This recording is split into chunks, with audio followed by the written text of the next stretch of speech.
오늘은 히브리서 11장 1절부터 7절까지를 살펴보려고 합니다. 우리는 지난 시간에 히브리 기자가 영혼을 구원함에 이르는 믿음을 강조했음을 보았습니다. 그리고 11장에서는 우리가 너무나 잘 아는 믿음장이 나오고 있습니다. 1절은 믿음의 정의이고 2절부터는 그 믿음을 가지고 바르게 행한 믿음의 사람들에 대한 이야기입니다.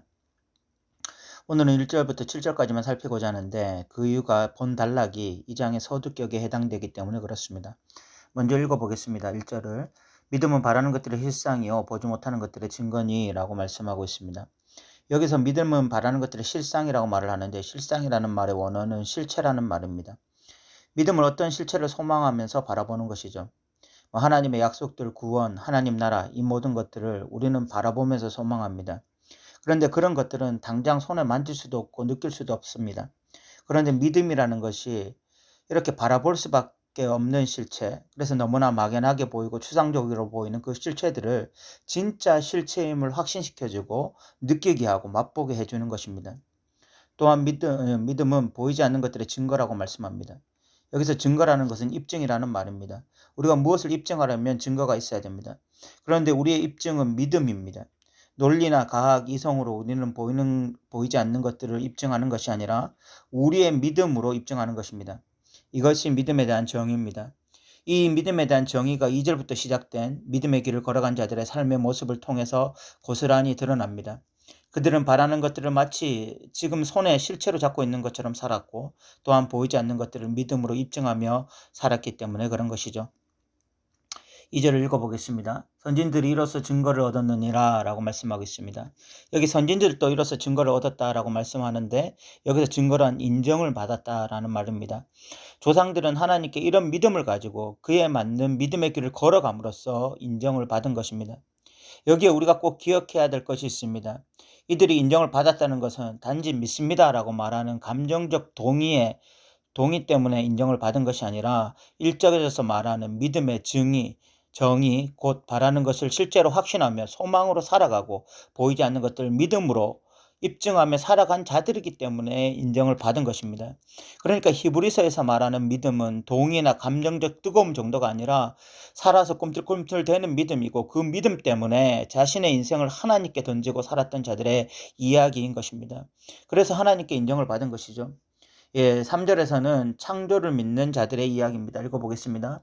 믿음으로써 모든 세계가 하나님의 말씀으로 지어진 줄을 우리가 아나니 보이는 것은 나타난 것으로 말미암아 된 것이 아니니라 라고 말씀하고 있습니다.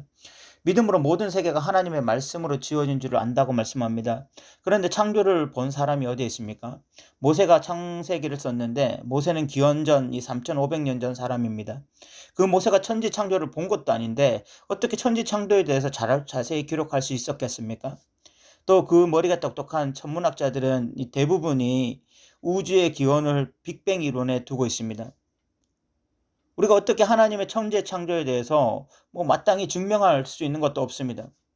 그런데 히브리 기자는 하나님의 천지 창조에 대해서 우리가 안다라고 분명히 말씀합니다.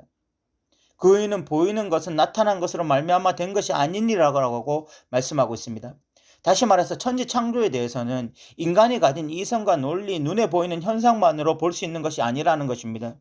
이 천지 창조는 믿음이 있어야 제대로 보게 되고 알게 되는 거예요.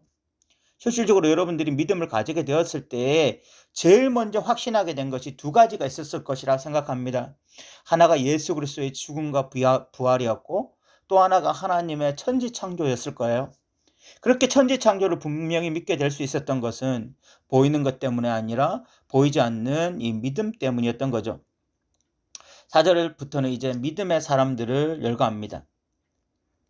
그들은 1절의 믿음의 정의를 따라 철저하게 산 사람들입니다. 먼저 아벨을 이야기하고 있습니다. 읽어보겠습니다. 믿음으로 아벨은 가인보다 더 나은 제사를 하나님께 드림으로 의로운 자라 하시는 증거를 얻었으니 하나님이 그 예물에 대하여 증언하심이라. 그가 죽었으나 그 믿음으로써 지금도 말하느니라 라고 말씀하고 있습니다. 믿음으로 아벨은 가인보다 더 나은 제사를 드렸다고 말합니다. 과거 제가 속한 교단의 주일학교 공과에 이 가인의 제사가 아닌 아벨의 제사를 받은 이유가 곡식이 아니라 짐승을 드렸기 때문이라는 내용이 있었습니다. 이는 아마 예수님의 십자가의 피를 강조하기 위해서 본문을 선입견을 가지고 보았기 때문일 것입니다. 그런데 창세기 4장 본문을 보면 제물의 종류 때문에 하나님이 제물을 받았다 받지 않았다라는 표현이 전혀 없습니다. 그리고 히브리서에는 분명히 말합니다. 아벨의 제사가 받아들여진 이유는 믿음 때문이라고 분명히 말하고 있어요. 중요한 것은 가인 역시 똑같은 제사에 참여하고 제사를 드렸다는 것입니다. 그런데 받지 않는 이유는 믿음이 없었기 때문이죠. 결국 제사도 믿음 여부에 따라서 받아들여지고 거부당하는 것입니다. 이는 구약의 이스라엘 역사를 봐도 너무 잘 알 수 있습니다.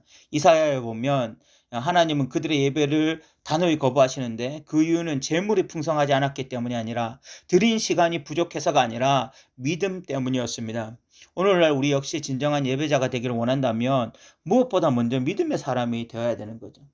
믿음의 사람이 되어야 우리의 찬양도 우리의 기도도 우리의 예배도 다 의미가 있어지는 것입니다.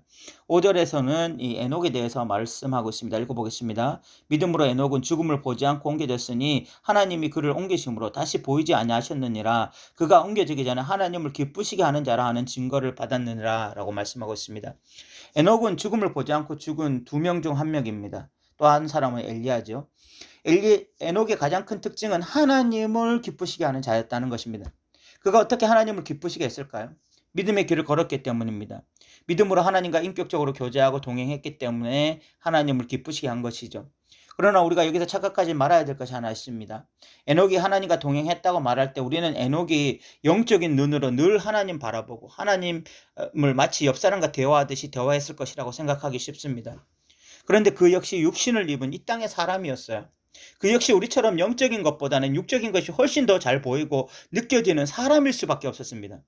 그 역시 먹고 사는 문제, 자녀 문제, 노후 문제에 대해서 생각하고 고민할 수밖에 없는 그런 육체를 입은 사람이었던 거예요. 그런데 그러면 그가 어떻게 하나님과 동행하고 하나님을 기쁘시게 했겠습니까? 믿음을 유지하고 믿음을 강화하고 하나님과 동행하는 법을 배워가고 하나님을 기쁘시게 하는 일들을 끊임없이 행했기 때문에 그런 것이죠. 그냥 에녹이니까 저절로 된 것이 아니라 믿음의 길을 걸어간 믿음의 용사였기 때문이라는 것을 우리는 잊어서는 안 되는 것입니다. 6절에서는 에녹처럼 하나님을 기쁘시게 하려면 2가지를 가지고 있어야 된다고 말씀합니다. 읽어보겠습니다. 믿음이 없이는 하나님을 기쁘시게 하지 못하나니 하나님께 나아가는 자는 반드시 그가 계신 것과 또한 그가 자기를 찾는 자들에게 상 주시는 이심을 믿어야 할지니라 라고 말씀하고 있습니다.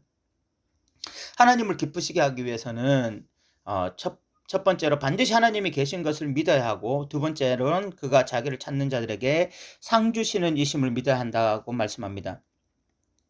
여러분들은 이 말씀이 어떻게 다가오셨는지 모르겠지만 저는 과거에 이 말씀이 크게 와닿지 않았습니다. 왜냐하면 하나님이 계신 것을 분명히 믿고 있기에 계신 것을 믿어야 한다는 말씀이 크게 와닿지 않았고 또 상 주시는 이에 대해서는 상에 별로 관심이 없었기 때문에 이 말씀이 크게 와닿지 않았어요. 근데 여기서 하나님이 계신 것이라는 것은 하나님이 창조주시다, 구원자시다라는 개념을 믿는 것이 아닙니다. 하나님이 계신다는 것을 믿는다는 것은 결국 에녹처럼 동행하는 삶으로 나타나야 합니다. 하나님이 계시고 그분이 나의 주님, 아버지시라면 그분과 별개로 사는 삶을 산다는 것은 그분이 계신 것을 무시하는 것이지 인정하는 삶이 아니지 않습니까? 결국 매일의 삶 가운데 하나님이 계시기에 나타나는 나의 행동들이 믿음인 것이죠. 그리고 또 자기를 찾는 자들에게 상 주시는 이시라는 것은 우리가 흔히 생각하는 모범상과 같은 그런 상이 아닙니다. 이 상은 하나님의 인정을 의미하는 거야. 2절에 선진들이 받았던 그 인정 말입니다. 우리가 하루하루 하나님의 살아계심을 우리의 삶으로 인정하고 그렇게 살았을 때 마지막 하나님 앞에서 너 진짜 믿음의 사람이다. 너 정말 하나님의 백성이다. 그렇게 인정하시는 그 인정을 말하는 거예요. 어떤 사람들은 저는 그런 거 중요하지 않습니다. 조금 책망받는다 할지라도 천국만 들어가면 되는 것이 저에게는 가장 중요합니다. 이렇게 말할지 모르겠습니다. 그런데 그렇게 하나님의 인정을 기대하지 않는 이유는 믿음이 없기 때문입니다. 믿음이 있으면요. 여러분이 제일 소망하는 것이 뭐냐면 하나님께 인정받고 싶고 하나님을 기쁘시게 하고 싶습니다. 그것이 믿음이 우리에게 가져다 주는 정말 중요한 요소입니다. 진짜 믿음을 가지게 되어지면 하나님을 기쁘시게 하고 싶고 하나님께 인정받고 싶어져요. 에녹이 그런 믿음을 가지고 있었기 때문에 하나님과 동행하고 하나님을 기쁘시게 하며 살았던 거죠. 7절에서는 노아 이야기를 하고 있죠. 읽어보겠습니다. 믿음으로 노아는 아직 보이지 않는 일에 경고하심을 받아 경고하심으로 방주를 준비하며 그 집을 구원하였으니 이로 말미암아 세상을 정죄하고 믿음을 따르는 의의 상속자가 되었느니라 라고 말씀하고 있습니다. 노아야말로 믿음장에 가장 잘 어울리는 사람 중에 한 사람입니다. 그는 홍수라는 실체를 보지 못했습니다. 그런데 그는 방주를 지음으로써 홍수에 대해서 입증하는 삶을 살았어요. 그는 남들이 보지 못하는 대홍수를 미리 보았는데 그것은 그에게 온전한 믿음이 있었기 때문이죠. 그리고 노아는 그렇게 그 믿음을 가지고 자신만 구원받은 것이 아니라 자신의 집도 구원하게 되었습니다.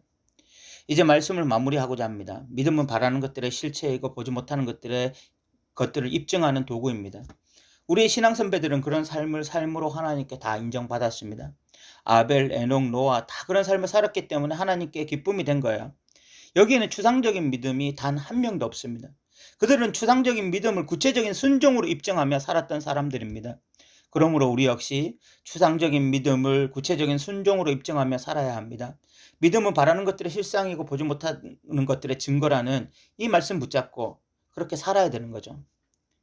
여러분, 우리에게 이 믿음의 정의가 분명하기를 원하고, 그래서 그냥 입술로만 주님을 고백하는 것이 아니라 우리의 삶 속에서 우리 신앙 선배들이 그 믿음 때문에 걸어갔던 그 길들, 우리도 그 길 걸어가는 그런 믿음의 사람들 되길 바랍니다. 들어주셔서 감사합니다.